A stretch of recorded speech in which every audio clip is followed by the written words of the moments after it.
Good afternoon, everyone, most especially to you, ma'am. Today I will going to discuss the chapter 8 entitled Planning for Effective Teaching. This topic is very important, most especially that we are future educators. So that is why I need you to listen carefully throughout our discussion. But before anything else, let me present to you our objectives. At the end of the lessons, the students will be able to cite the parts and types of lesson plan and also write each type of lesson plan. Let's start with the planning for purposeful instruction. In planning for purposeful instruction, it involves a lot of steps, a sequence of steps. In the first task, we have diagnosing students' needs and abilities. As a teacher, we need to diagnose. We need to know our students' needs, as well as their abilities. We should always remember that we are facing different students, a lot of students who have different capabilities, different abilities, different knowledge. So that is why we need to know that. So that is why there are some diagnostic test happens to test the knowledge that was learned previously from our students or even their abilities. So that is why that is the very first task. We need to diagnose the students' needs and as well as their abilities. So after identifying their abilities, the knowledge they learned previously, so we are now setting up of objectives and selecting content. So we need to set an objectives and select content. And then after that, we need to set for learning and selecting instructional strategies. So we need to plan as a teacher on what are some effective teaching strategies we need to apply in the classroom setting to catch the attentions of our students so that there is a learning happens.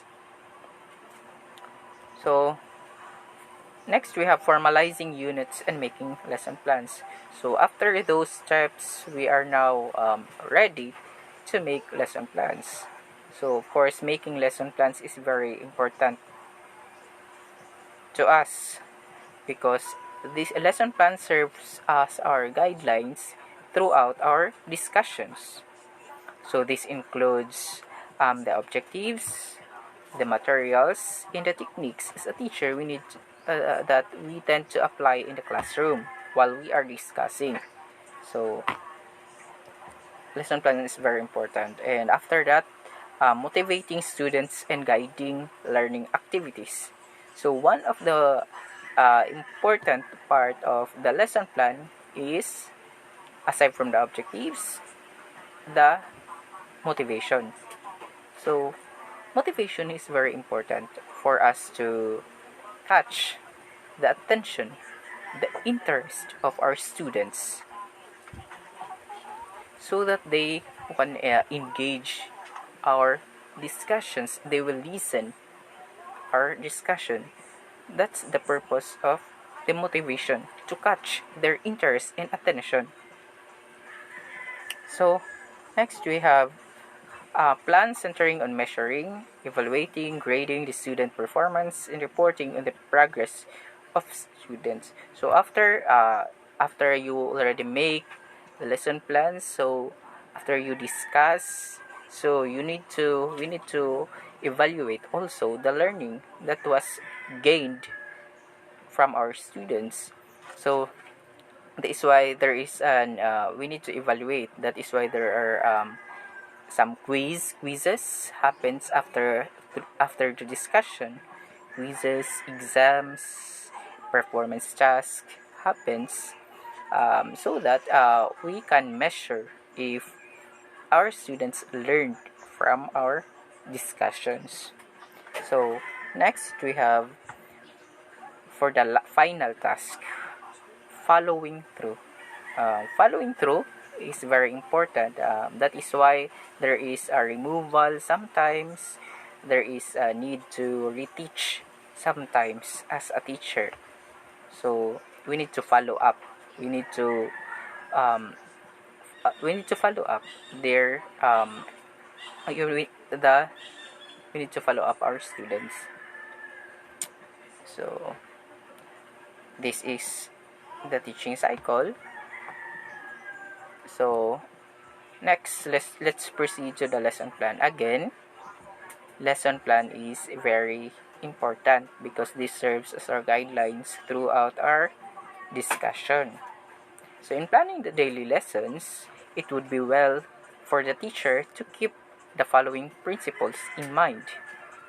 So the objectives should contribute directly to the unit and course objectives. The objectives are clear in the teacher's own mind.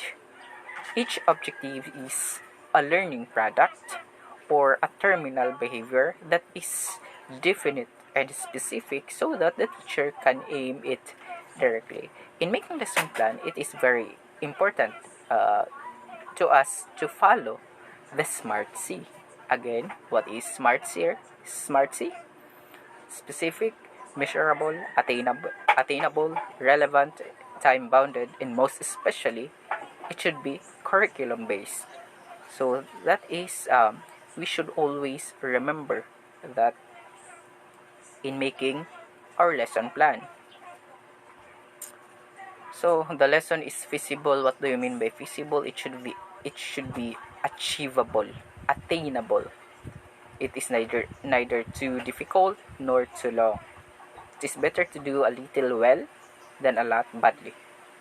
The teaching learning activities will bring about the accomplishment of the objectives. Of course, the teaching learning activities should be connected to the objectives. It should be connected to each other so that it should be that is why it should be achievable.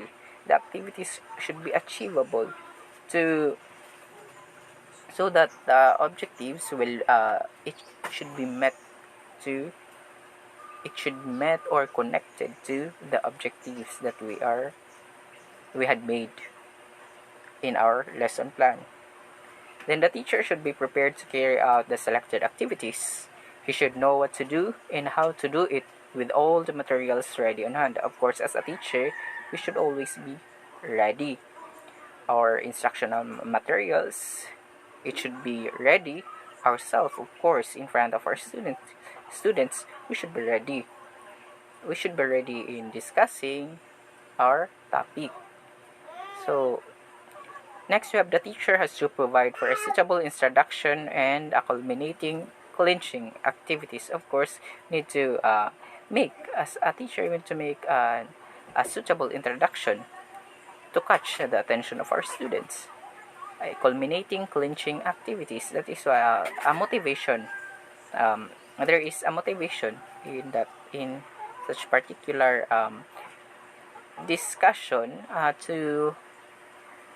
to catch the interest, the attention of our students, for them to listen to our discussion. So that's how very important the lesson plan. That is why we need to follow the lesson plan. And next we have the lesson plan format.